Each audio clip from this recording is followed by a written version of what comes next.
जय हिंद साथियों। आज की इस वीडियो में यूपीएससी एग्जाम को क्रैक करने के लिए एक ऐसा मॉडल पेपर हम लोग देखने जा रहे हैं जो मॉडल पेपर आपके लिए साथियों सबसे जरूरी है, क्योंकि आज की इस मॉडल पेपर में मैंने ऑफिशियल सिलेबस के हर एक टॉपिक को साथियों कंप्लीट किया है। जो भी टॉपिक आपके सिलेबस में मेंशन है वो सारे टॉपिक से संबंधित क्वेश्चन आज की इस वीडियो में आप लोग देखेंगे। तो अगर आप इस वीडियो को साथियों देखते हैं तो आपको एक अंदाजा लग जाएगा कि हाँ भाई ऐसा पेपर साथियों आपके यूपीएससी एग्जाम में आएगा।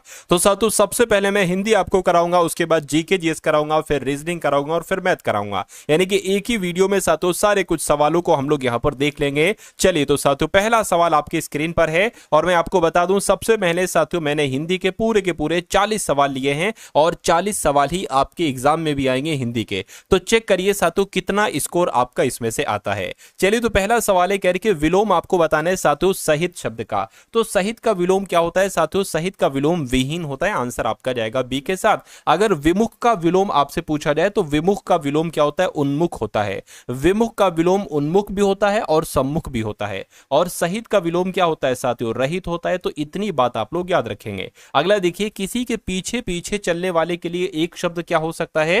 तो किसी के पीछे पीछे चलने वाले को क्या कहा जाता है? अनुगामी कहा जाता है। और अनुगामी कहां पर लिखा हुआ है? ऑप्शन नंबर डी में लिखा हुआ है। कह रहे कि शुद्ध वर्तनी वाला शब्द बता दीजिए, यानी कि आपको ये बताना है साथियों तिरस्कार कैसे लिखा जाता है, मुझे बताइए। तो तिरस्कार की सही वर्तनी जो लिखी हुई है वो ऑप्शन नंबर सी में लिखी हुई है और जिनका आंसर ऑप्शन नंबर सी है तो बिल्कुल करेक्ट हो जाएगा। अगला सवाल साथियों आपकी स्क्रीन पर रिपीट क्वेश्चन हो गया। कह रहे कि गिरी का पर्यायवाची, गिरी का मतलब पता साथियों क्या होता है? गिरी का मतलब, गिरी का मतलब की अगर बात करें, गिरी का मतलब होता है साथियों पहाड़।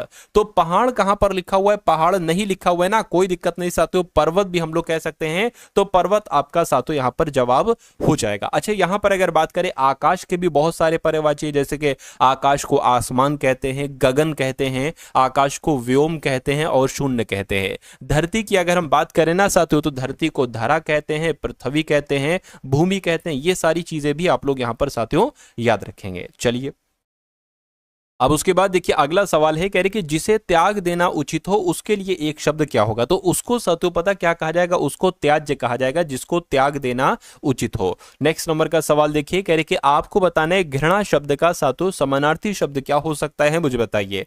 तो घृणा को पता साथियों क्या कह सकते हैं? घृणा की अगर बात करें, घृणा को नफरत कह सकते हैं। तो नफरत आपका यहां पर सही जवाब हो जाएगा। अच्छा यहां पर एक शब्द है रिपु, हो सकता हो ये रिप लिखा हुआ रिपु लिखा हो, मुझे कुछ नहीं पता, लेकिन अगर ये रिपु शब्द होता है तो रिपु का मतलब पता क्या होता है साथियों? रिपु का मतलब होता है शत्रु।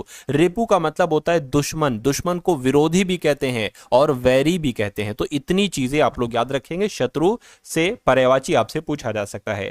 कह रही कि दिए गए वाक्य में रेखांकित अंश को प्रतिस्थापित करने के लिए सबसे उपयुक्त विकल्प का चयन करिए। सैनिकों ने देश को भारी संकट से रोक दिया। अब यहां पर जो रेखांकित शब्द है ना, रोक दिया, ये नहीं आना चाहिए, कुछ और आएगा। क्या बचा लिया आएगा? यानी कि सैनिकों ने देश को भारी संकट से बचा लिया ये आना चाहिए, या भगा दिया तो नहीं आएगा, रोक दिया रोक लिया ये भी नहीं आएगा, हटा दिया ये भी नहीं आएगा। मैं कहूंगा सैनिकों ने देश को भारी संकट से बचा लिया ये होना चाहिए। आंसर आपका ए होगा।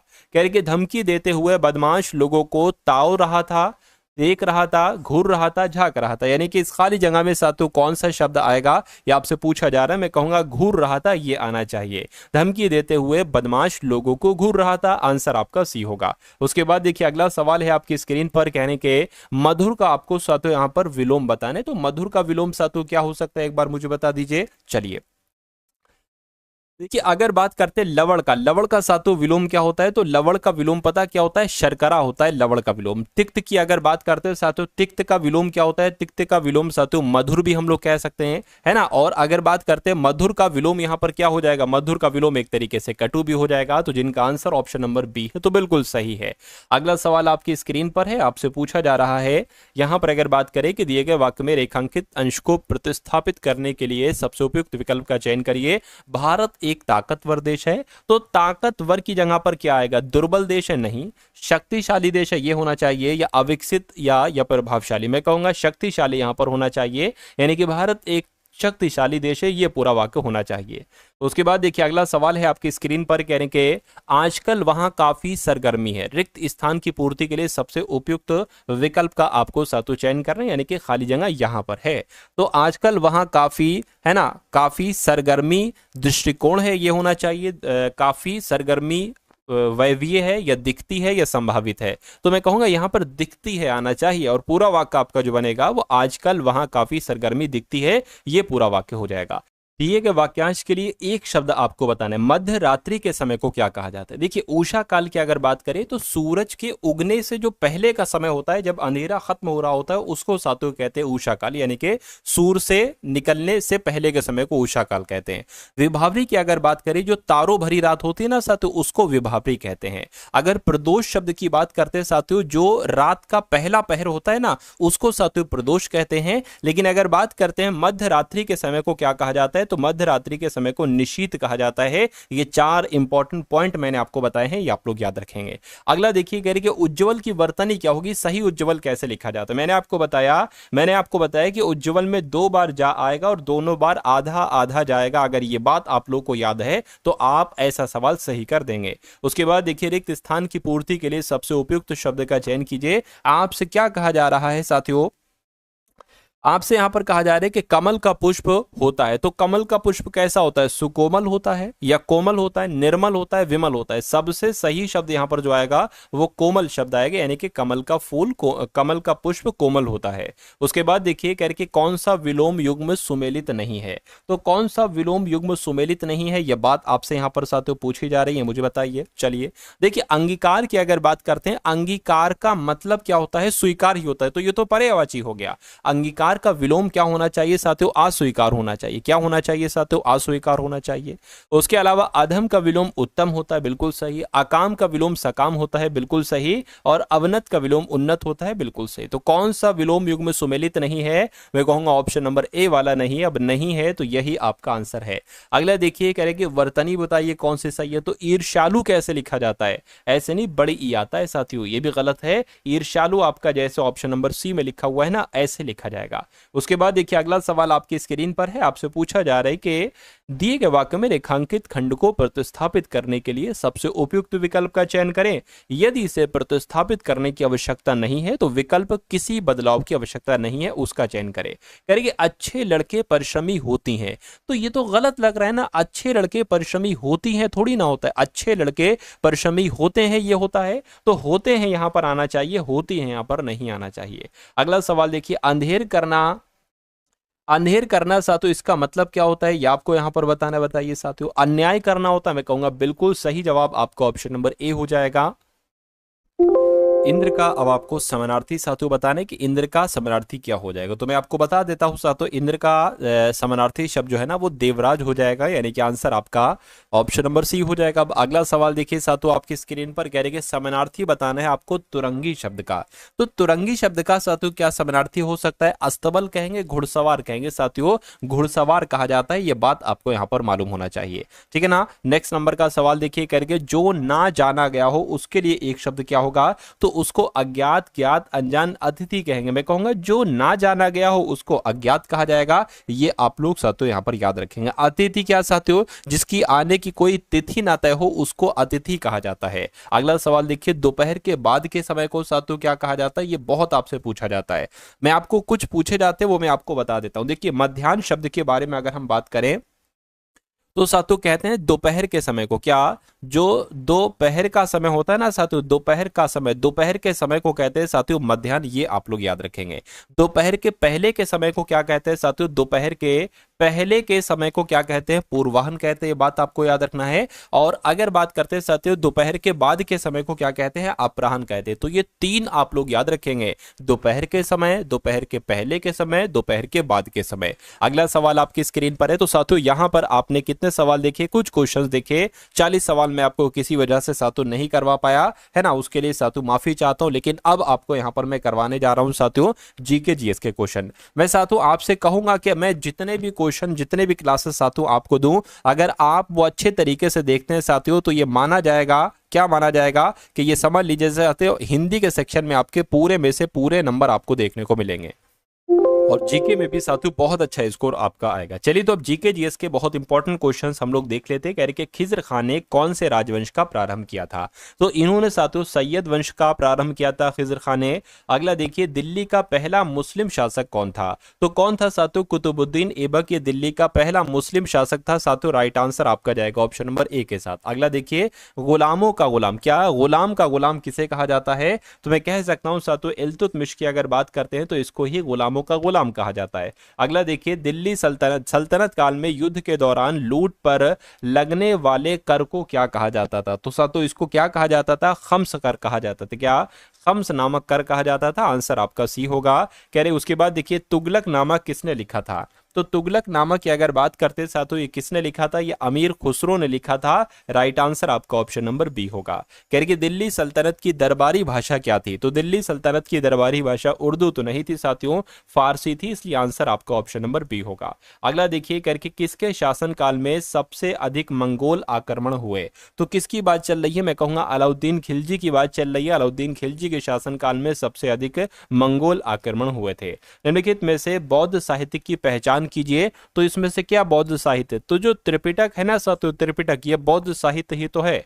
उसके बाद देखिए करके गौतम बुद्ध ने अपना पहला धर्म संदेश कहां पर दिया था? तो इन्होंने साथियों सारनाथ में दिया था। सारनाथ अगर आपका जवाब है तो मैं कहूंगा साथियों आपका जवाब बिल्कुल सही हो जाएगा। उसके बाद देखिए, लिंगराज मंदिर साथियों कहां पर स्थित है? तो लिंगराज मंदिर साथियों भुवनेश्वर में स्थित है। राइट आंसर आपका सी होगा। हिंदुस्तान रिपब्लिकन एसोसिएशन की स्थापना साथियों किस वर्ष की गई थी? ये आपसे पूछा जा रहा है, मुझे बताइए। तो क्या 1928 में की गई थी? नहीं साथियों, 1924 में की गई थी हिंदुस्तान रिपब्लिकन एसोसिएशन की स्थापना। इलाहाबाद में कुंभ मेले का आयोजन किस राज्य ने शुरू किया था? तो किस राज्य ने शुरू किया था साथियों? ये बात आपको याद रखना है, हर्षवर्धन के द्वारा शुरू किया गया था। राइट आंसर आपका जाएगा ऑप्शन नंबर ए के साथ। अगला सवाल देखिए, यानी कि बिंबिसार निम्नलिखित में से किस राजवंश का संस्थापक था? तो बिंबिसार की अगर बात करते हैं साथियों ये हर्यंक वंश का है ना संस्थापक था। राइट आंसर आपका अगर है ऑप्शन नंबर बी के साथ तो बिल्कुल सही हो जाएगा। कह रहे कि धौलावीरी ये किस नदी के तट पर स्थित है? तो धौलावीरा की अगर बात करते हैं साथियों ये लूनी नदी के तट पर स्थित है। सही जवाब आपका ऑप्शन नंबर सी है। अगला देखिए, कह रहे कि निम्नलिखित में से कौन सिकंदर का समकालीन था? तो इसमें से सिकंदर का समकालीन कौन था? मैं कहूंगा चंद्रगुप्त मौर्य जो था ना ये सिकंदर का ही तो समकालीन था साथियों। सही जवाब आपका जाना चाहिए ऑप्शन नंबर बी के साथ। अगला सवाल आपकी स्क्रीन पर है साथियों। अगर अभी तक आपने इस वीडियो को लाइक नहीं किया है तो वीडियो को लाइक कर दीजिए, और अगर आप साथियों चैनल पर नए हैं तो इस चैनल को आप लोग तुरंत साथियों सब्सक्राइब कर दीजिए। आपसे रिक्वेस्ट करता हूं अगर आप वाकई में सिलेक्शन लेना चाहते हैं यूपीएसआई एग्जाम में तो चैनल को सब्सक्राइब करके जितना कंटेंट मैं आपको दूं, जितने वीडियोस मैं आपको दूं, उन सारे क्वेश्चंस को आप लोग तैयार कर लीजिएगा। अगला सवाल है करके जैन धर्म का कौन सा सिद्धांत महावीर द्वारा जोड़ा गया था? तो किसकी बात चल रही है साथियों? जो एक तरीके से झूठ मत बोलो या संयम का पालन करें, तो संयम का पालन करें, ये जैन धर्म का सिद्धांत महावीर स्वामी द्वारा जोड़ा गया था। राइट आंसर आपका बी होगा। कर्नाटक में जैन धर्म के प्रसार के लिए किसे जिम्मेदार माना गया था? तो साथियों किसे जिम्मेदार माना गया था? चंद्रगुप्त मौर्य को जिम्मेदार माना गया था। आंसर आपका बी होगा। अगला देखिए, कह रहे कि आपसे पूछा जा रहा है कि हनूज दिल्ली दूर अस्त किसने कहा था, है ना? तो ये बात किसने कही थी? निजामुद्दीन औलिया साहब ने साथियों ये बात कही थी। आंसर आपका ए होगा। कौन सा मुगल सम्राट अच्छा वीणा वादक था? तो अच्छा वीणा वादक आपसे यहां पर साथियों पूछा जा रहा है, मुझे बताइए। तो मैं कह सकता हूं औरंगजेब आपका जवाब हो जाएगा। औरंगजेब मुगल सम्राट अच्छा वीणा वादक था। अगला देखिए, कौन सा मुगल सम्राट अच्छा वीणा वादक था? ये तो रिपीट हो गया। कह रहे कि प्रसिद्ध पुस्तक पद्मावत किसने लिखी थी? तो पद्मावत किसने लिखी थी आपसे पूछा जा रहा है। क्या मलिक मोहम्मद जायसी के द्वारा लिखी गई थी? बिल्कुल सही जवाब, मलिक मोहम्मद जायसी के द्वारा ही लिखी गई थी। एलोरा की गुफाएं चट्टानों को काटकर बनाए गए मंदिर हैं। तो अगर बात करते हैं साथियों यहां पर आपका जवाब क्या हो सकता है? आपसे कुल मिला के पूछा जा रहा है, मुझे बताइए। तो आपको याद रखना है एलोरा की गुफाएं और चट्टानों को काटकर बनाए गए मंदिर ये बौद्ध और जैन मंदिर है, इसलिए आंसर आपका जाएगा ऑप्शन नंबर ए के साथ। अगला सवाल देखिए, कह रहे कि श्रीनगर का प्रसिद्ध शालीमार बाग ये किसने बनवाया था? तो अगर आपके एग्जाम में ये सवाल आए तो आपको बताना है जहांगीर के द्वारा ही शालीमार बाग को तैयार किया गया था, बनाया गया था। आंसर आपका सी होगा। उसके बाद देखिए अगला सवाल है, कह रहे कि निम्नलिखित में से कौन अलीगढ़ मुस्लिम विश्वविद्यालय के वास्तविक संस्थापक थे? तो इनका नाम साथियों सैयद अहमद खान है और यही अलीगढ़ मुस्लिम विश्वविद्यालय के संस्थापक थे। आंसर आपका जाना चाहिए ऑप्शन नंबर बी के साथ। उसके बाद देखिए कह रहे भारतीय प्रतीक पर गढ़े गए सत्यमेव जयते को कहां से लिया गया है। तो सत्यमेव जयते को कहां से लिया गया है साथियों, मुंडकोपनिषद से लिया गया है। आंसर आपका सी होगा। गोत्र शब्द का वर्ण पहली बार कहां पर किया गया था। तो गोत्र शब्द का प्रयोग पहली बार ऋग्वेद में किया गया था। यह भी इंपॉर्टेंट क्वेश्चन है, आपको याद रखना है। उसके बाद देखिए कह रहे सिंधु घाटी सभ्यता किस महाद्वीप पर स्थित है साथियों, मुझे बताइए। साथियों अभी इन क्वेश्चंस के बाद हम लोग रीजनिंग के क्वेश्चंस को देखेंगे, तो उन रीजनिंग के क्वेश्चंस को भी साथियों आप लोग देख कर जाइएगा, क्योंकि रीजनिंग में भी साथियों आपको पूरा स्कोर करना, ये समझ लीजिएगा, ठीक है ना। चलिए, तो आपसे पूछा जा रहा है साथियों सिंधु घाटी सभ्यता किस महाद्वीप पर स्थित है। तो साथियों एशिया महाद्वीप पर स्थित थी। आंसर आपका बी हो जाएगा, जिनका आंसर बी तो बिल्कुल सही है। गौतम बुद्ध ने अपना पहला उपदेश किस स्थान पर दिया था। तो क्या सारनाथ में दिया था, मैं कहूंगा बिल्कुल सारनाथ में ही दिया था। उसके बाद देखिए जैन धर्म के 24वें तीर्थकर कौन थे साथियों। तो कौन थे, क्या महावीर स्वामी थे। बिल्कुल सही साथियों, महावीर स्वामी थे। चंद्रगुप्त मौर्य ने किस धर्म को अपना संरक्षण प्रदान किया था, मुझे बताइए। तो अगर बात करते साथियों चंद्रगुप्त मौर्य ने जैन धर्म को अपना संरक्षण प्रदान किया था। राइट आंसर आपका ए होगा। निम्नलिखित में से किस व्यक्ति को देवनाम प्रियदर्शी भी कहा जाता है। तो मैं कहूंगा साथियों अशोक को देवनाम प्रियदर्शी भी कहा जाता है। उसके बाद देखिए गुप्त वंश के किस शासक ने सबसे पहले महाराज अधिराज की उपाधि धारण की थी। तो आपका जवाब जो होना चाहिए वो चंद्रगुप्त प्रथम के साथ जाना चाहिए, क्योंकि गुप्त वंश का यह शासक था और इसने सबसे पहले महाराज अधिराज की उपाधि धारण की थी चंद्रगुप्त प्रथम ने। उसके बाद देखिए अगला सवाल है करके निम्नलिखित में से किस शासक को, है ना, किस शासक को नेपोलियन, क्या लिखा हुआ है साथियों यहां पर, भारत का नेपोलियन होना चाहिए साथियों। भारत का नेपोलियन किसे कहा जाता है। तो समुद्रगुप्त को कहा जाता है। अगला देखिए इनमें से किस शासक के द्वारा नालंदा विश्वविद्यालय की स्थापना की गई थी। तो किसके द्वारा नालंदा विश्वविद्यालय की स्थापना की गई थी, मैं कहूंगा कुमार गुप्त के द्वारा नालंदा विश्वविद्यालय की स्थापना की गई थी। आंसर आपका ए होगा। करके गुलाम वंश के संस्थापक किसे कहा जाता है। तो गुलाम वंश का संस्थापक इल्तुतमिश को, बाबर को, हसन गंगू को नहीं साथियों, कुतुबुद्दीन ऐबक को ही गुलाम वंश का संस्थापक कहा जाता है। करके किस शासक को मकबरों का दादा कहा जाता है। तो किसकी बात चल रही है साथियों, इल्तुतमिश की बात चल रही है। इल्तुतमिश को मकबरों का दादा कहा जाता है। उसके बाद देखिए भारत की पहली महिला शासिका का नाम क्या था, मुझे बताइए। चलिए, तो भारत की पहली महिला शासिका साथियों कौन थी, रजिया सुल्तान थी। आंसर आपका जाएगा ऑप्शन नंबर ए के साथ। यानी कि अली गुरशास्प निम्नलिखित में से किसके बचपन का नाम था। तो किसके बचपन का नाम था, अलाउद्दीन खिलजी के बचपन का नाम था अली गुरशास्प। उसके बाद देखिए निम्नलिखित में से दिल्ली सल्तनत का सबसे शिक्षित शासक कौन था। तो आपको मालूम होना चाहिए मोहम्मद बिन तुगलक की अगर हम बात करते हैं तो यह दिल्ली सल्तनत का सबसे शिक्षित शासक था। कह रहे कि फतेहाबाद शहर की स्थापना किसके द्वारा की गई थी। तो साथियों फिरोज शाह तुगलक के द्वारा ही फतेहाबाद शहर की स्थापना की गई थी। ये इंपॉर्टेंट क्वेश्चन है, आपके एग्जाम में आएगा, इसलिए याद रखेंगे। अगला देखिए आगरा शहर की स्थापना किसके द्वारा की गई थी। तो सिकंदर लोदी के द्वारा साथियों आगरा शहर की स्थापना की गई थी। ये बात भी आपको याद रखना है ना। आगरा शहर की स्थापना सिकंदर लोदी के द्वारा। और मुगल साम्राज्य का संस्थापक कौन था। तो मुगल साम्राज्य का संस्थापक कौन था साथियों, बाबर था। उसके बाद देखिए चौसा की लड़ाई में शेरशाह ने किसे हराया था। तो चौसा की लड़ाई में शेरशाह ने साथियों हुमायूं को हराया था। इसलिए सही जवाब आपका ऑप्शन नंबर बी होगा। चौसा की लड़ाई कब हुई थी, एक बार कमेंट सेक्शन में आप लोग बताइएगा। निम्नलिखित में से कौन सा मुगल सम्राट अशिक्षित था। तो किसकी बात चल रही है, मैं कह सकता हूं साथियों अकबर की बात चल रही है। यानी कि अकबर जो मुगल सम्राट था ये अशिक्षित था। राइट आंसर आपका डी होगा। कह रहे कि टॉमस रो किस मुगल बादशाह के दरबार में आया था। तो टॉमस रो ये जहांगीर के, है ना, दरबार में आया था। ये भी अच्छा सवाल है, इंपॉर्टेंट क्वेश्चन है, आपको याद रखना है। उसके बाद देखिए कह रहे कि खुर्रम को शाहजहां की उपाधि किस उपलब्धि में दी गई थी। तो खुर्रम को शाहजहां की उपाधि दी गई थी, बिल्कुल सही, दक्षिण विजय, है ना, दक्षिण विजय भारत की उपलक्ष्य में साथियों इनको शाहजहां की उपाधि दी गई थी खुर्रम को। निम्नलिखित में से किसके शासनकाल में जजिया कर को पुनः लगाया गया था। तो जजिया कर को पुनः जो लगाया गया था वो औरंगजेब के शासनकाल में लगाया गया था। ये आप लोग यहाँ पर याद रखेंगे। उसके बाद देखिए शिमला का संत किसे कहा जाता है। तो ए ओ ह्यूम की अगर बात करते हैं साथियों इनको ही शिमला का संत कहा जाता है। उसके बाद देखिए साथियों कह रहे कि युवा तुर्क किसे कहा जाता है। तो आपको ये ध्यान रखना है कि चंद्रशेखर सिंह की अगर हम बात करते हैं तो इनको ही साथियों युवा तुर्क के नाम से जाना जाता है। अगले नंबर का सवाल देखिए, कह रहे कि मिलिंद पन्हो के लेखक कौन है? विशाख दत्त हैं, विज्ञानेश्वर हैं, पारणी हैं या सातु नागसेन है? तो मैं कहूंगा नागसेन जो है ना ये मिलिंद पन्हो के लेखक हैं। सही जवाब आपका डी हो जाएगा। उसके बाद अगर बात करते हैं सातु यहाँ पर, अब यहाँ पर आपके सामने सातु रीजनिंग के क्वेश्चन शुरू हो चुके हैं। तो रीजनिंग के बहुत ही शानदार सवालों को सातु हम लोग देखने वाले हैं, जो आपके यूपीएसआई के एग्जाम में आपको यहाँ पर डायरेक्ट देखने को मिलेंगे। तो सबसे पहला साथियों नंबर सीरीज का सवाल है। कह रहे कि सबसे पहले 15 है, उसके बाद 45 है, उसके बाद 75 है और उसके बाद 105 है, और फिर अगला नंबर आपको बताना है कि अगला नंबर क्या होगा। देखिए यहाँ पर 15 में साथियों अगर हम 30 जोड़ेंगे तो 45 आ जाएगा, 45 में भी अगर हम 30 जोड़ेंगे तो 75 आ जाएगा, 75 में भी अगर हम 30 जोड़ेंगे तो 105 आ जाएगा। यानी कि अब यहाँ पर भी साथियों 30 जोड़ना होगा, तो जब यहाँ पर 30 जोड़ेंगे तो 135 आएगा। अब ऑप्शन में देखिए क्या 135 कहीं पर लिखा हुआ है? बिल्कुल लिखा हुआ है साथियों, ऑप्शन नंबर ए में लिखा हुआ है। तो ये क्या होगा? ये आपके सवाल का बिल्कुल सही जवाब हो जाएगा। उसके बाद देखिए अगला सवाल कह रहे कि अक्षर समूह दिए गए हैं, 4 अक्षर समूह दिए गए हैं, जिनमें से 3 किसी तरह से संगत हैं और 1 असंगत है।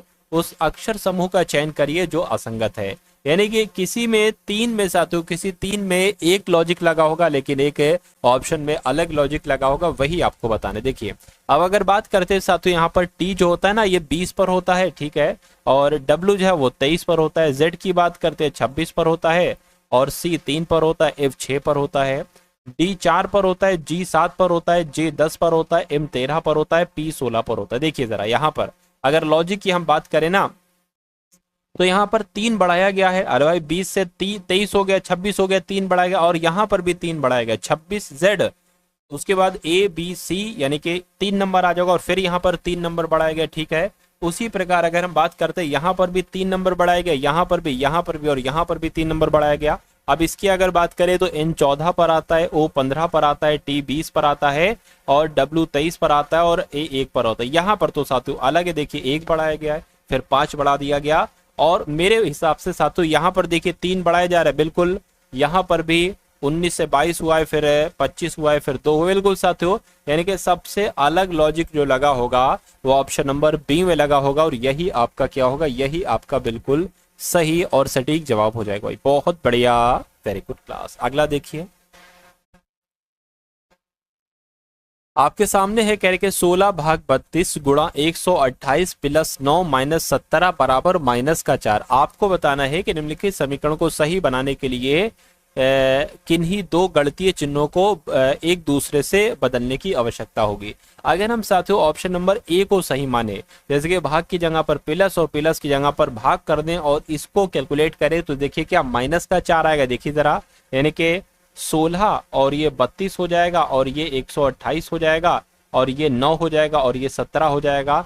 भाग की जगह पर प्लस भाग है तो साथियों प्लस आ जाएगा, गुणा का गुणा रहेगा, है प्लस है तो साथियों भाग आ जाएगा, और फिर माइनस का माइनस रहेगा साथियों। अब देखिए 9 से ये कटेगा, देखिए जरा 9 से तो ये कट नहीं रहा है, तो ये लॉजिक मुझे नहीं लग रहा साथियों सही होगा। बी वाला ट्राई करिए एक बार। अच्छा बी वाला यहाँ पर गायब हो गया, यहाँ पर माइनस लगा लीजिए, और यहाँ पर साथियों भाग लगा लीजिए, और यहाँ पर फिर माइनस लगा लीजिए। इसकी अगर बात करें गुणा की जगह पर माइनस, तो भाग का भाग आ जाएगा, और गुणा की जगह पर माइनस आ जाएगा, यहाँ पर प्लस है प्लस रहेगा, माइनस है तो साथियों गुणा आ जाएगा। अब अगर बात करते साथियों देखिए ये क्या हो जाएगा, ये 1/2 हो जाएगा, 16 कम 16, 16 दूना 32, 1/2 माइनस 128। मुझे नहीं लग रहा है साथियों ये हो सकता है, तो इसलिए इसको भी थोड़ा सा हमें क्या करना पड़ेगा, स्किप करना पड़ेगा। अब इसको ट्राई करिए, गुणा की जगह पर भाग, भाग की जगह पर गुणा, तो भाग है, भाग की जगह पर साथियों गुणा आ जाएगा। ये क्या है, गुणा, गुणा की जगह पर साथियों भाग आ जाएगा, और प्लस का प्लस रहेगा, और माइनस का माइनस रहेगा। अगर हम इसको कैलकुलेट कर देखिए क्या ये कट सकता है आपस में। अगर हम बात करें 16 गुणा है ना 32 भाग 128 कट सकता है, देखिए जरा अगर कट सकता है अच्छी बात है। 2 से अगर कट करे तो 16 आ जाएगा, 2 से कट करे 64 आ जाएगा, 16 कम 16, 16 चौक 64, यानी कि 1/4 आ गया। ठीक है, अच्छा ये भी कर सकता है, 4 कम 4, 4 चौक 16, यानी कि इस पूरे को कैलकुलेट करके 4 आया है, और प्लस साथियों 9 और माइनस 17। इसको प्लस करिए कितना आ जाएगा साथियों, ये 13 हो जाएगा। 13 माइनस 17 कितना होता है, माइनस का 4 होता है। यानी कि इसको कैलकुलेट करने पर ये नंबर आना चाहिए, माइनस का 4 आना चाहिए, माइनस का 4 आ चुका है। तो मैं कह सकता हूं साथियों आंसर हमारा जो जाएगा वो ऑप्शन नंबर सी हो जाएगा। उसके बाद देखिए साथियों अगले नंबर का सवाल आपकी स्क्रीन पर है। आपसे कहा जा रहा है कि अक्षरों के उस संयोजन का चयन करिए जो नीचे दी गई श्रृंखला के रिक्त स्थान में क्रमिक रूप से रखे जाने पर श्रृंखला को पूरा करेगा। तो अगर साथियों मैं थोड़ा सा सही तरीके से लिख दूं, जी डबल गैप, उसके बाद साथियों पी के और गैप और डी और फिर साथियों एफ हो जाएगा, है ना। डी एफ के बाद साथियों एक गैप है और के जी डी और फिर साथियों दो गैप और फिर के है। तो इसके बारे में आपको यहाँ पर साथियों बताना होगा। चलिए, तो कितने लेटर हैं, कितने खाली जगह, 1 2 3 4 5 6 7 8 9 10 11 12 13 14 15 15 है। तो साथियों कितने, 3 3 की भी बना सकते हैं, है ना। तो अब देखिए अगर 3 की बनाएंगे तो जी यहाँ पर आया है तो यहाँ पर जी नहीं है, फिर यहाँ पर भी जी नहीं है, तो 3 की नहीं 4 की बना के देखिए एक बार साथियों, है ना। ये 4 की भी साथियों नहीं बन रहा है, जी है और पी है तो यहाँ पर जी पी नहीं है। तो 5 की बना के, क्योंकि 15 है तो 5 की भी बन सकती है, 1 2 3 4 5, देखिए जी है ना, और 1 2 3 4 5 ये हो गया, जे 1 2 3 4 5, यानी कि अंत में के आ रहा है। देखिए यहाँ पर भी है, यहाँ पर भी है, यहाँ पर भी है। के से पहले पी है तो साथियों पी यहाँ पर आ जाएगा और पी यहाँ पर भी आ जाएगा। सबसे पहले जी है, जी है, जी है, तो यहाँ पर भी साथियों जी आ जाएगा, जी डी एफ पी के, तो जी डी एफ पी के, जी डी एफ पी के, जी डी एफ और साथियों पी के। अब आपको देखना है कि आपने अपने पेन से क्या क्या लिखा है। आपने डी एफ लिखा है, आपने जी लिखा है, आपने पी लिखा है, आपने एफ लिखा है, आपने पी लिखा है। तो ये कौन से ऑप्शन में दिख रहा है कि D F G P F P, ऐसा ऑप्शन नंबर सी में लिखा हुआ है। तो ये क्या होगा, ये आपके सवाल का बिल्कुल सही और सटीक जवाब हो जाएगा भाई। बहुत बढ़िया, वेरी गुड क्लास। उसके बाद देखिए अगला सवाल, कथन आपके सामने है और निष्कर्ष आपके सामने है। करके सभी एमटेक के छात्र इंजीनियर हैं, ठीक है। सभी एलएलएम छात्र वकील हैं। तो जैसे जैसे कह रहा है वैसे वैसे हम बना लेते हैं। करके सभी एमटेक के छात्र, मान लीजिए साथियों ये एमटेक के छात्र हो गए, है ना, ये एमटेक के छात्र हो गए। सभी एमटेक के छात्र जो है ना वो इंजीनियर हैं, ठीक है, इंजीनियर हमने बना लिए। करके सभी एलएलएम के छात्र, क्या साथियों, सभी, है ना, एलएलएम के छात्र कौन है, वकील हैं। तो साथियों ये वकील हमने बना लिए। अब निष्कर्ष को पढ़िए और बताइए कौन सा सही है कौन सा गलत है। पहले में कह रहे हैं कि सभी वकील एलएलएम छात्र हैं। भैया सभी वकील नहीं होंगे एलएलएम छात्र, कुछ वकील होंगे एलएलएम के छात्र, तो ये आपका गलत हो जाएगा। सभी इंजीनियर एमटेक छात्र हैं, सभी इंजीनियर एमटेक छात्र नहीं है, कुछ इंजीनियर एमटेक छात्र हैं, तो ये भी गलत हो जाएगा। यानी कि ना तो निष्कर्ष 1 और ना निष्कर्ष 2 अनुसरण करता है। ऐसा कहां पर लिखा हुआ है, ऐसा आपका ऑप्शन नंबर किस में लिखा हुआ था साथियों, ऐसा ऑप्शन नंबर ए में लिखा हुआ था। उसके बाद देखिए अगला सवाल आपकी स्क्रीन पर मैं लिख देता हूं साथियों। देखिए 81 है, उसके नीचे 3 है, उसके नीचे 54 है, ठीक है। उसी प्रकार साथियों 33 है और उसके नीचे 6 है और फिर साथियों 11 है, उसके बाद 56 है और उसके बाद साथियों 4 है। आपको यहाँ पर बताना है कि यहाँ पर साथियों कौन सा नंबर आएगा। तो यहाँ पर साथियों कैसी क्या कैलकुलेशन होगी, ये बात आपसे यहाँ पर साथियों पूछी जा रही है, मुझे बताइए। चलिए देखिए एक काम साथियों ये करिए, अगर हम 3 की कराएंगे इससे भाग कराइए, 3 दूना 6, 3 दूना 6, 3 सत्ते की 27 आया है ना। 27 दूना कितना हो जाएगा, 54 हो जाएगा, ठीक है। इसकी कराइए, ये तो कटेगा ही नहीं साथियों, है ना, ये कट ही नहीं रहा है, ये नहीं कटेगा ना, तो ये लॉजिक हमारा फेल हो जाएगा। उसके बाद अगर बात करें, एक काम करिए इन दोनों की गुणा कराइए आपस में, है ना, 3 की 54 से गुणा कराइए। अगर 3 की गुणा 54 से कराते हैं तो 4 तियां 12 हो गया, 3 पंजे 15 और 1 16 हो गया। 162 का जब आप आधा करोगे तो 81 आता है। उसी प्रकार इनकी गुणा करिए तो 66 आएगा, 66 का जब आधा करोगे तो 33 आएगा। यानी कि अब आपको इसकी गुणा करना है, तो किससे गुणा करें साथियों, मान लीजिए यहाँ पर प्रश्नवाचक चिन्ह है, इससे अगर हम गुणा करते हैं और फिर भाग हम 2 से देते हैं, अरे भाई 2 ही से तो भाग दे रहे हैं, इसमें 2 से तो भाग दे रहे हैं, तो कितना आना चाहिए, 56 आना चाहिए। तो प्रश्नवाचक चिन्ह हमें ज्ञात करना है, इसकी गुणा 2 से हो जाएगी, फिर भाग 4 से हो जाएगी। 2 से तो हमने गुणा कर दी, भाग 4 से कर दी, ये प्रश्नवाचक चिन्ह आपको निकालना है ना। 4 एकम 4, 4 चौक 16, 14 दूना 28 हो जाएगा, यानी कि 28 आपकी ये वैल्यू आ जाएगा। और ऑप्शन में भी साथियों 28 है, तो जिनका आंसर यहाँ पर है ऑप्शन नंबर किसके साथ साथियों, ऑप्शन नंबर बी के साथ, तो बिल्कुल सही हो जाएगा।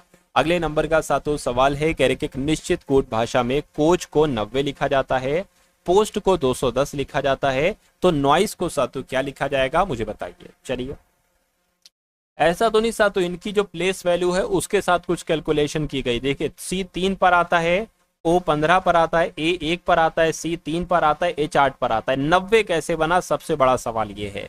एक काम करिए साथियों, आप इन सबको जोड़िए जरा। 15 और 3 18 और एक 19, 19 3 22, 22 और ये तो 30 हो रहा है, यानी कि इनको प्लस करने पर 30 आ रहा है। अच्छा इसको एक बार देखिए, पी 16 पर आता है, ओ 15 पर आता है, एस 19 पर आता है, टी 20 पर आता है।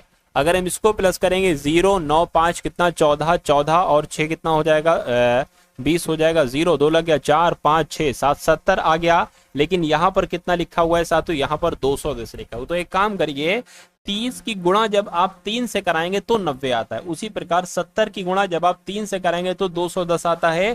तो लॉजिक हमें पता चल गया साथियों, एन 14 पर आता है, ओ 15 पर आता है और आई 9 पर आता है और एस 19 पर आता है, ई 5 पर आता है। इनको प्लस करिए, 9 5 14, देखिए 9 9 18 और 5 कितना हो जाएगा 23, 23 और 5 28, 28 29 30 31 32, 32 का 2 हाथ से लग गया 3 4 5 6 62 आ गया। तो 62 की भी गुणा आपको 3 से करानी पड़ेगी। तो मैं कहूंगा 186 आ जाएगा और 186 ऑप्शन में है, ऑप्शन नंबर ए वाले में। तो जिनका आंसर ऑप्शन नंबर ए है तो बिल्कुल सही हो जाएगा। उसके बाद देखिए साथियों, एक विशिष्ट कोड भाषा में DESK यानी कि डेस्क को क्या लिखा जाता है, @ हैशटैग प्लस और प्रतिशत। और रेन का कोड क्या है साथियों, डॉलर माइनस गुणा और स्टार। इस प्रकार आपको बताने के रिस्क का कोड क्या होगा। आप सबसे पहले यहाँ पर साथियों देखिए आर का कोड क्या होगा। आर कहाँ पर है, आर यहाँ पर है, तो आर का कोड डॉलर है। ठीक है, डॉलर हमने यहाँ पर बना लिया। आई के कोड की अगर बात करें, आई का कोड ये गुणा है तो गुणा हो जाएगा। एस की बात करते हैं तो एस का कोड साथियों प्लस है, तो यहाँ पर प्लस हो जाएगा। और के की बात करें तो के का कोड कहाँ, के का कोड ये प्रतिशत है, तो यहाँ पर प्रतिशत आ जाएगा। ऐसा कहाँ पर है साथियों, ऐसा ऑप्शन नंबर सी में है। तो आपका जवाब जो होना चाहिए वो साथियों ऑप्शन नंबर सी हो जाएगा। और जिनका आंसर सी है तो बिल्कुल करेक्ट हो जाएगा। उसके बाद देखिए साथियों, अगला सवाल आपकी स्क्रीन पर है। आपसे कहा जा रहा है कि बी के आर है, उसके बाद डी एन वी है, उसके बाद एफ क्यू जेड है। आपको बताने के यहाँ पर 3 लेटर्स आते हो कौन से आएंगे, और उसके बाद जे डब्ल्यू एच ही आना चाहिए। देखिए यहाँ पर अगर बात करें, बी से डी हुआ यानी कि 2 बढ़ाया गया है, डी से एफ हुआ है 2 बढ़ाया गया। अब इसमें 2 बढ़ाएंगे ना तो साथियों एच आ जाएगा। एच एक तो यहाँ पर है, यहाँ पर है, यहाँ पर है। अब के 11 पर होता है एन, यानी कि यहाँ पर 3 बढ़ाया गया है। एन से साथियों यहाँ पर कितना हो गया है, क्यू हो गया, यानी कि यहाँ पर भी 3 बढ़ाया है। और साथियों अब यहाँ पर भी 3 बढ़ाएंगे हम, तो मैं कह सकता हूं 3 बढ़ाओगे साथियों तो यहाँ पर कितना आ जाना चाहिए, यहाँ पर टी आ जाना चाहिए। तो साथियों यहाँ पर टी आपका आ गया। अब इसको देखिए, आर से वी यानी कि अब 4 बड़ा है, फिर 4 बड़ा है, तो 4 बढ़ेगा साथियों डी हो जाएगा। यानी कि एच टी डी कहां पर लिखा हुआ है, एच टी डी आपका ऑप्शन नंबर सी में लिखा हुआ है। तो जिनका आंसर ऑप्शन नंबर सी के साथ है तो बिल्कुल सही है। अगला सवाल देखिए, नंबर सीरीज वाला सवाल है। 14 है, उसके बाद 33 है, उसके बाद 71 है, उसके बाद 147 है, उसके बाद साथियों 299 है। और अब अगला नंबर साथियों आपको बताने कि अगला नंबर क्या हो सकता है। देखिए 14 से 33 कैसे बनाया गया, अगर हम इसकी गुणा 2 से कर दें यानी कि 14 दूना 28 और फिर इसमें हम 5 जोड़ दें तो 33 हमें मिल जाएगा। उसी प्रकार अगर हम 33 की गुणा 6 से कर दें और फिर से 33 दूना कितना 66 होता है और 5 जोड़ दें तो 71 हमें मिल जाएगा। उसी प्रकार इसकी गुणा साथियों अगर हम 2 से कर दें तो कितना हो जाएगा साथियों, ये आपका 142 हो जाएगा। और इसमें अगर 5 जोड़ दें तो ये हो जाएगा। यानी कि फिर साथियों यहां पर भी हमें पहले 2 से गुणा करना पड़ेगी, तो कितना हो जाएगा साथियों 598 हो जाएगा। और फिर 5 जोड़ेंगे तो 603 आ जाएगा। तो 603 कौन से ऑप्शन में लिखा हुआ है, ऑप्शन नंबर ए वाले में लिखा हुआ है। तो जिनका आंसर ऑप्शन नंबर ए के साथ है तो बिल्कुल करेक्ट है। अब अगला सवाल साथियों बहुत शानदार आपकी स्क्रीन पर है। आपसे कहा जा रहा है कि आर के एम को वी एफ एस लिखा गया है तो पी एस क्यू को क्या साथियों यहां पर लिखा जा सकता है। आप यहां पर साथियों देखिए, आर 18 पर होता है, वी होता है 22 पर, यानी कि 4 बढ़ाया गया है। तो अगर हम यहां पर भी 4 बढ़ाएं तो पी में 4 बढ़ाएंगे तो टी आ जाएगा। टी एक यहां पर है, एक यहां पर है। के 11 पर होता है साथियों एफ, अब इसमें तो माइनस किया गया, 5 माइनस किया गया है तो एस होता है 19 पर, 19 में साथियों 5 माइनस करेंगे 14 आ जाएगा। 14 पर एन होता है तो टी एन कहां पर लिखा हुआ है, टी एन सिर्फ और सिर्फ ऑप्शन नंबर डी में लिखा हुआ है। एम से एस हुआ है यानी कि 13 से 19 हुआ है तो 6 बड़ा है, तो यहां पर भी आपको 6 बढ़ाना चाहिए। क्यू में 13 6 बढ़ाओगे तो साथियों डब्ल्यू आ जाएगा। बिल्कुल सही साथियों, हमारा जवाब जो जाएगा वो ऑप्शन नंबर डी के साथ ही जाएगा। नेक्स्ट नंबर का सवाल आपकी स्क्रीन पर है। कह रहे कि एक निश्चित कोड भाषा में SIN GER को TKROUX लिखा जाता है, तो ROOKIE को क्या लिखा जाएगा, ये आपसे पूछा जा रहा है। देखिए अगर यहां पर बात करते हैं साथियों, S से T हुआ है यानी कि 1 बढ़ाया गया, I से K हुआ यानी कि 2 बढ़ाया गया है, N से R हुआ है कितना साथियों बढ़ाया गया है, पहले 1 बढ़ाया गया, फिर 2, फिर 4 बढ़ा दिया गया, और G से O हुआ है, अब यहां पर कितना बढ़ा दिया गया, G से O करेंगे तो साथियों 8 बढ़ा दिया गया। ये तो डबल डबल डबल बढ़ाया जा रहा है, तो कोई दिक्कत नहीं। R में अगर 1 बढ़ाएंगे तो साथियों S आ जाएगा। अब O में 2 बढ़ाना है आपको, 2 बढ़ाओगे तो Q आएगा, और फिर O में यहाँ पर 4 बढ़ाना है, 4 बढ़ाओगे साथियों S आएगा। तो SQS कहाँ पर लिखा हुआ है आपका, देख लेते हैं। SQS यहाँ पर नहीं है, SQS यहाँ पर भी नहीं, यहाँ पर है, यहाँ पर है। अब आप देखिए साथियों, अब आप इसको बढ़ाइए, यानी कि अब इसमें K में कितना बढ़ेगा, 8 बढ़ेगा। तो K में अगर K 11 पर होता है, 8 बढ़ाओगे 19 आ जाएगा, यानी कि फिर से यहाँ पर साथियों S आ जाएगा। तो SQSS ऑप्शन नंबर बी में है, ऑप्शन नंबर सी में नहीं है। तो जिनका आंसर ऑप्शन नंबर बी के साथ है, तो मैं कहूंगा आंसर आपका बिल्कुल सही हो जाएगा। अगला सवाल कह रहे, जैसे 77 को 11 लिखा गया है, वैसे ही 259 को साथियों क्या लिखा जा सकता है, मुझे बताइए। देखिए 77 को 11 लिखना तो बहुत आसान है, तो 259 को क्या लिखा जाएगा, ये बात आपसे पूछी जा रही। कोई दिक्कत नहीं साथियों। देखिए अगर हम बात करें, अगर हम इस 11 की गुणा 7 से कर देते तो 77 आ जाता है, या ऐसे भी कर सकते, इसकी भाग हम 7 से कर दें तो 11 आ जाएगा। तो कुल मिला के अगर बात करते साथियों इसकी, देखिए अब एक काम करिए, इसकी भाग आप कर लीजिए साथियों किससे, 7 से। तो इसकी भी भाग अगर 7 से करते तो कितना आता है, देखिए 7 या 21 हो जाएगा, 4 बचेगा 49 हो जाएगा, 7 7 49 हो जाएगा, यानी कि 37 के ऑप्शन में है। मैं कहूंगा बिल्कुल साथियों 37 ऑप्शन में है, ऑप्शन नंबर बी वाले में है। तो जिनका आंसर ऑप्शन नंबर बी के साथ है, तो मैं कहूंगा आंसर आपका बिल्कुल करेक्ट हो जाएगा भाई। बहुत बढ़िया, वेरी गुड क्लास। साथियों ये समझ लीजिएगा, जितनी भी क्लासेस आपको दे दूं मैं परीक्षा से पहले पहले, आपका जो यूपीएसआई का एग्जाम है 2025 का, 2021 के बाद ये वैकेंसी आई है, और मुझे नहीं लग रहा साथियों कि अब 1 2 3 साल तक आपको ये वैकेंसी देखने को मिलेगी। तो ये समझ लीजिए, ये एक तरीके से 4500 लगभग पदों पर आपके लिए जो भर्ती आई है, पहले 9500 3400 पदों पर भर्ती थी 2021 में, और अब साथियों 4 साल बाद आपके लिए वैकेंसी आई है। तो मैं कहूंगा इस बार अपनी पूरी जान लगा दीजिए, और अब आपको एग्जाम में भी बहुत अधिक समय नहीं मिलेगा साथियों, है ना, बहुत कम समय में आपके पास बचा हुआ है, इसलिए खूब मेहनत कर डालिए और इस वर्दी को पा लीजिए, क्योंकि इस जॉब की तरह कोई जॉब नहीं, इस सर्विस की तरह कोई सर्विस नहीं, ऐसी रुतबे वाली साथियों कोई जॉब नहीं। इसलिए अपना जी जान लगा दीजिए, दिन रात एक कर दीजिए साथियों। और मैं आपको जितना पढ़ा रहा हूं इतना तो आप लोग साथियों पढ़िए ही पढ़िए। अगर आपके पास वक्त बहुत कम है, समय नहीं मिल पाता है, तो जितना कम से कम मैं पढ़ा रहा हूं उतना आप लोग पढ़ते जाइए।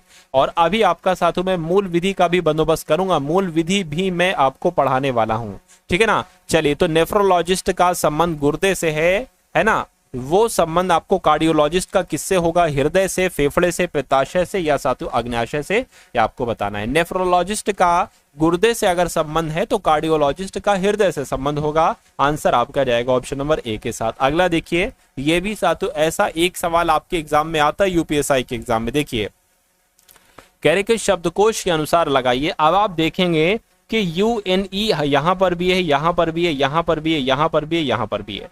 अब आप देखिए V पहले आता है या C, मैं कहूंगा C पहले आता है, X से भी पहले आता है, M से भी पहले आता है। तो सबसे पहले 2 नंबर आ जाएगा, उसके बाद M आता है, C के बाद M ही तो आता है, X थोड़ी ना आ जाएगा ना, V आ जाएगा। तो साथियों 5 आ गया, तो 2 5 1 तो यहाँ पर है, यहाँ पर, यहाँ पर है। अब उसके बाद देखिए साथियों, अब अगर बात करते हैं साथियों X आता है या V आता है, तो मैं कहूंगा V आता है, यानी कि 1 आ गया। अब इसमें से चयन कर लीजिए, 2 ही तो बचे हैं।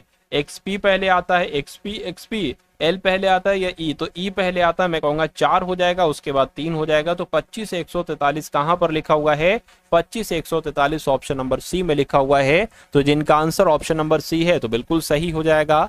अब उसके बाद देखिए साथियों, अगला सवाल आपकी स्क्रीन पर है। कह रहे कि एक निश्चित कोड भाषा में HIDDEN को IJECDM लिखा जाता है, तो उसी कोड भाषा में FELLOW को क्या लिखा जाएगा। अब आपको यहाँ पर लॉजिक पहचानना होगा, जैसे कि H जो होता है ना साथियों, ये 8 पर होता है, लिख देता हूँ। I 9 पर होता है, D 4 पर होता है, D 4 पर होता है, E 5 पर होता है, N 14 पर होता है। उसी प्रकार I 9 पर होता है, J 10 पर होता है, E 5 पर होता है, C 3 पर होता है, D 4 पर होता है, M 13 पर होता है। देखिए ये 8 से 9 हुआ है ना, ये 9 से 10 हो गया, यानी कि पहले 1 बढ़ाया फिर 1 बढ़ा दिया गया, है ना। उसके बाद 4 से 5 हो गया, फिर 1 बढ़ा दिया गया, फिर 4 से 3 हो गया है, 1 घटाया गया, फिर 5 से 4 1 घटाया गया, फिर मतलब 3 के शुरू में जो है 1 बढ़ाया जा रहा है और फिर 1 घटाया जा रहा है। तो इसमें 1 बढ़ाओ सबसे पहले। F के बाद क्या आता है G, E के बाद क्या आता है F, L के बाद क्या आता है M, और अब इसमें से 1 घटाना है। तो मैं कहूंगा K आ जाएगा, N आ जाएगा और V आ जाएगा। तो ये कहां पर कौन सा ऑप्शन में लिखा हुआ है? G F M K N V, ऐसा ऑप्शन नंबर ए में लिखा हुआ है। तो जिनका आंसर ऑप्शन नंबर ए के साथ है, मैं कहूंगा आंसर आपका बिल्कुल सही है। कह के यदि सफेद को काला लिखा जाए, काले को भूरा कहा जाए, भूरे को लाल कहा जाए, लाल को हरा कहा जाए, हरे को नीला कहा जाए और नीले को पीला कहा जाए, तो स्टॉप सिग्नल का रंग कैसा होता है? मैं कहूंगा स्टॉप सिग्नल का रंग लाल होता है। और यहाँ पर साथियों लाल को क्या कहा गया? यहाँ पर लाल को हरा कहा गया है। तो यहाँ पर लाल को हरा कहा गया है, तो आपका जवाब हरा होगा। और हरा कौन से ऑप्शन में है साथियों? ये ऑप्शन नंबर डी वाले में। तो जिनका आंसर यहाँ पर ऑप्शन नंबर डी के साथ है, तो बिल्कुल सही है। अगला सवाल देखिए, करके 2 को 3 लिख दिया गया, 5 को 4 लिख दिया गया, तो 8 को साथियों क्या लिखा जा सकता है? बस इतनी सी बात आपसे पूछी जा रही है। ऐसा तो नहीं साथियों 2 में 1 जोड़ दिया 3 हो गया, 5 में 1 घटा दिया 4 हो गया। अब या तो साथियों इसमें 1 जोड़ा जाएगा, घटाया जाएगा, या तो 9 आएगा या 7 आएगा। 7 यहाँ पर है, लेकिन मुझे ये लॉजिक साथियों दमदार नहीं लग रहा है। इससे एक ज्यादा लॉजिक दमदार है ना? इससे ज्यादा एक लॉजिक साथियों दमदार है, वो मैं आपको यहां पर बता देता हूं। देखिए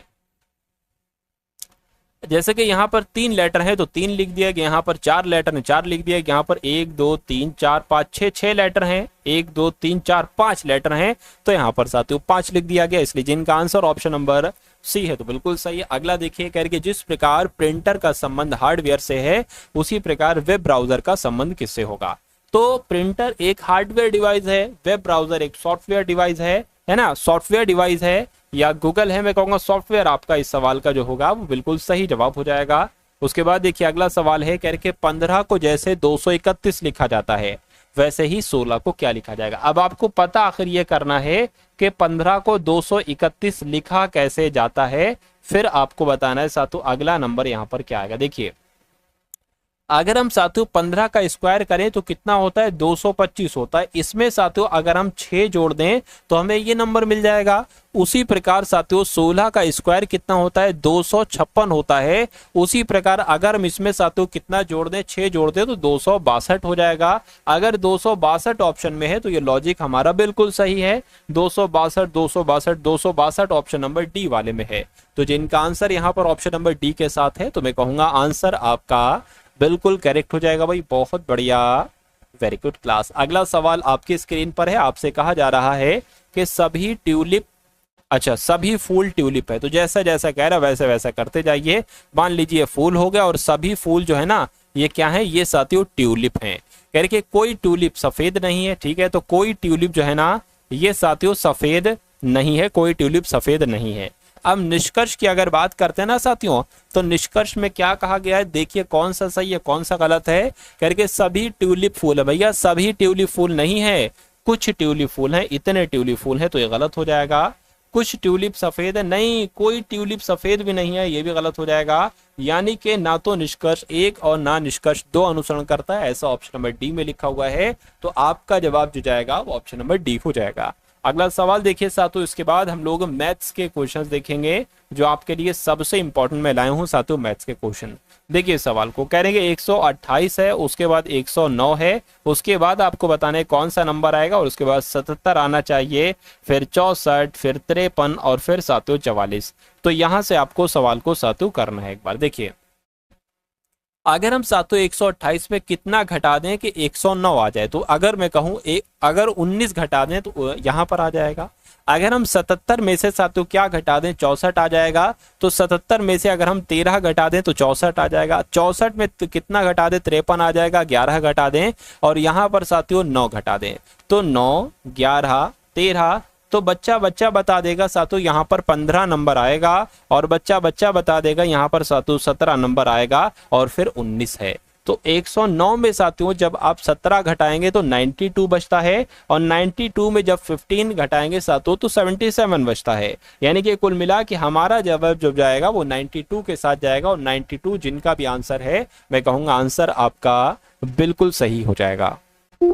अब उसके बाद साथियों यहाँ से आपके सामने मैथ्स के क्वेश्चन स्टार्ट हो चुके हैं, तो इन सारे के सारे सवालों को देखिए और साथियों मैथ्स अपनी तैयार करिए और चेक करिए साथियों ऐसे क्वेश्चन आपके एग्जाम में आएंगे और इसमें से कितने क्वेश्चन आपके बिल्कुल सही जाते हैं।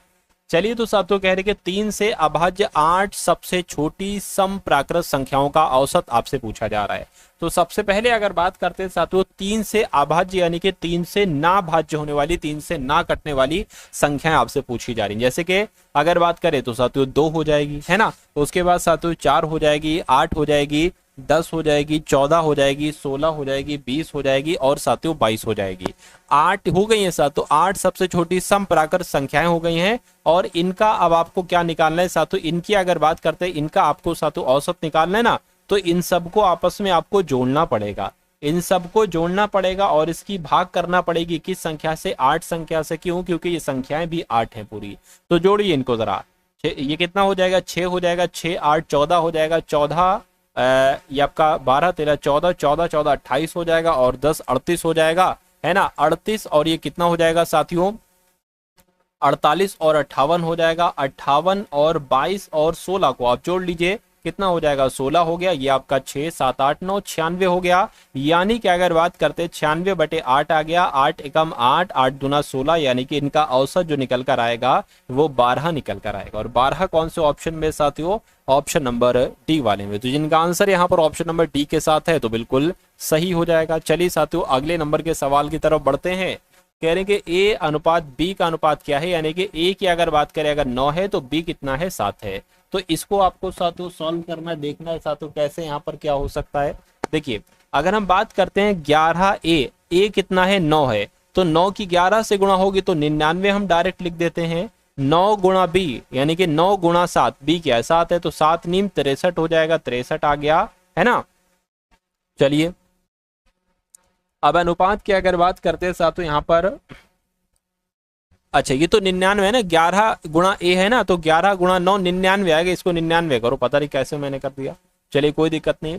2 गुणा ए यानी कि 2 की गुणा ए तो कितना आ जाएगा साथियों 18 आ जाएगा और प्लस 7 3 21 हो जाएगा, 21 यानी कि 18 प्लस कितना आ गया 21 आ गया। और ये अब इसको घटाइए साथियों कितना 6 बचेगा और यहाँ पर 3 बचेगा। इसकी अगर बात करते हैं 9 आ जाएगा और 3 आ जाएगा, इसको कैलकुलेट करिए, 3 एकम 3 3 दूना 6 और 3 एकम 3 3 3 9 12:13 आपका साथियों जवाब आ गया। और ऐसा कहां पर लिखा हुआ है, ऐसा आपका डी में लिखा हुआ है। उसके बाद देखिए अगले नंबर का साथियों सवाल आपके स्क्रीन पर है, करके 6 वर्ष पहले ए और बी की आयु का अनुपात 17:13 था और उनकी वर्तमान आयु का अनुपात 5:4 है। अब से 4 वर्ष के बाद उनकी आयु का अनुपात क्या होगा। आप वर्तमान समय की आयु निकालिए।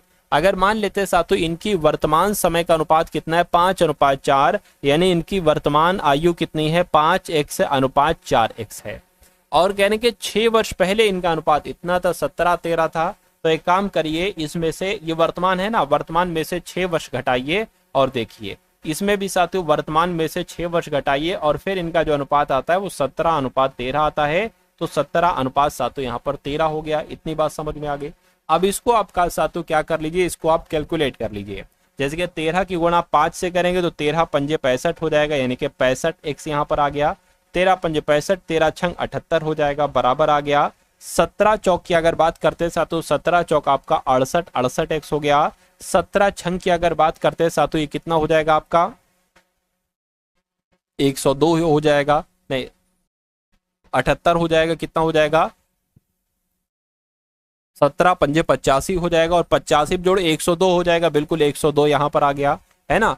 अब देखिए अब ये 68x है और ये 65x है। 68x में से 65x घटेगा, 3x बचेगा, बराबर अगर बात करते हैं, एक काम करें मैं आपको देखिए एक तरीके से लिख के बता देता हूँ। ये 68x है, 65x इधर ही आ जाएगा, है ना, और ये माइनस का ये उधर चला जाएगा, ये माइनस का था तो ये प्लस का हो जाएगा, -78 और इधर क्या बचेगा 3x बचेगा। इसको घटाइए साथियों कितना बचेगा, 12 में से 8 जाएगा तो साथियों 4 बचेगा, 9 हो जाएगा, 9 में से 7 जाएगा 2 बचेगा, तो कुल मिला के 3x बराबर 24 हो गया है। तो x बराबर क्या हो जाएगा 3 7 21 3 8 24, यानी कि x बराबर 8 हो जाएगा।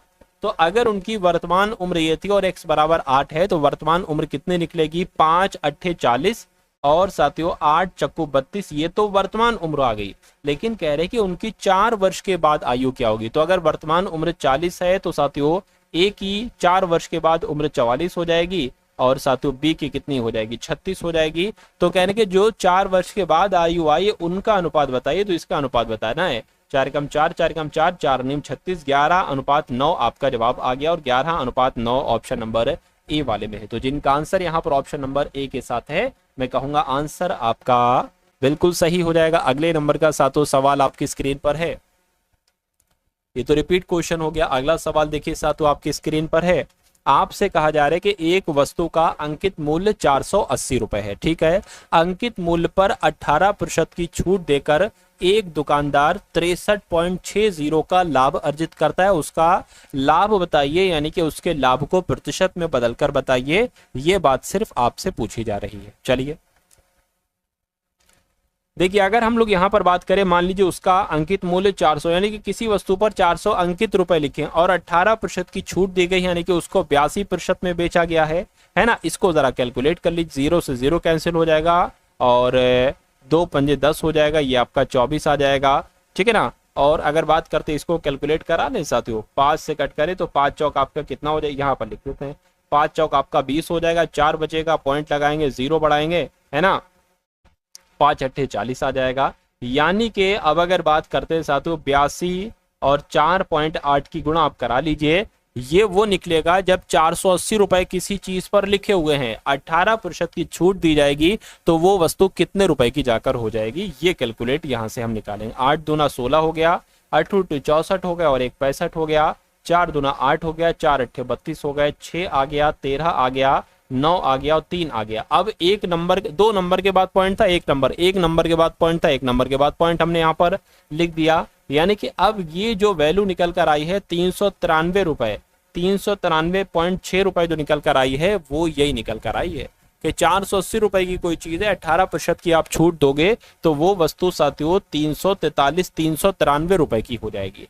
अच्छा, अब यहां पर कह रहे हैं कि उस दुकानदार को 63 रुपए का लाभ अर्जित करता है, यानी कि इस पर 63 रुपए का लाभ अर्जित करता है। तो ये तो बेचने वाला मूल्य है, इसमें 63 रुपए लाभ भी शामिल है। तो साथियों 63 रुपए लाभ भी शामिल है, और कह के लाभ को प्रतिशत में बदलिए। तो अगर लाभ को प्रतिशत में बदलना होता है तो साथियों लाभ हम लिखते हैं, गुणा हम 100 लिखते हैं, और नीचे हम क्रय मूल्य लिखते हैं। अब अच्छा, क्रय मूल्य कैसे निकलेंगे, ये तो विक्रय मूल्य है, विक्रय मूल्य में से लाभ जब आप घटाओगे तो आपका क्या निकल आएगा, आपका साथियों क्रय मूल्य निकल आएगा, है ना। ये तो 0 यहाँ पर आ जाएगा, ये भी 0 आ जाएगा, ये 3 आ जाएगा, यानी कि 330 रुपए जो होगा ये आपका क्रय मूल्य होगा। तो 330 रुपए क्रय मूल्य आ जाएगा। अच्छा, पॉइंट लगा, पॉइंट हटाइए और 2 0 बढ़ा लीजिए, 100 से 100 कैंसिल हो जाएगा, 0 से 0 कैंसिल हो जाएगा, 3 एकम 3, 3 एकम 3, और साथियों यहाँ पर 3 दूना 6, 3 एकम 3, 3 दूना 6 ये आ गया। अब इसको कैलकुलेट आप करा लीजिए, आपका आंसर बड़े ही आराम से यहाँ पर आ जाएगा। देखिए 1 मिनट,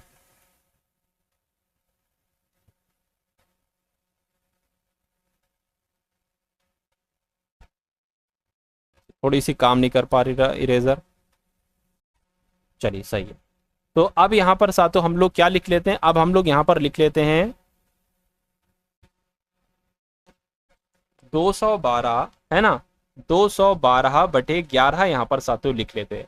देखिए साथियों 11 आ गया, 11 एकम 11 हो जाएगा। अब कितना बचेगा साथियों, 10 बचेगा, 102 हो जाएगा, 11 नीम 99 हो जाएगा, ये 102 है, 3 बचेगा वो यहाँ पर आ जाएगा, यानी कि 19 सही 3/11 कहाँ पर लिखा हुआ है, 19 सही 3/11% का लाभ हुआ है, ऐसा ऑप्शन नंबर सी में लिखा हुआ है। तो जिनका आंसर ऑप्शन नंबर सी के साथ है, तो मैं कहूंगा आंसर आपका बिल्कुल करेक्ट हो जाएगा भाई, बहुत बढ़िया, वेरी गुड क्लास। तो कैसी लगी साथियों आपको ये क्लास, एक बार कमेंट सेक्शन में आप लोग जरूर बताइएगा।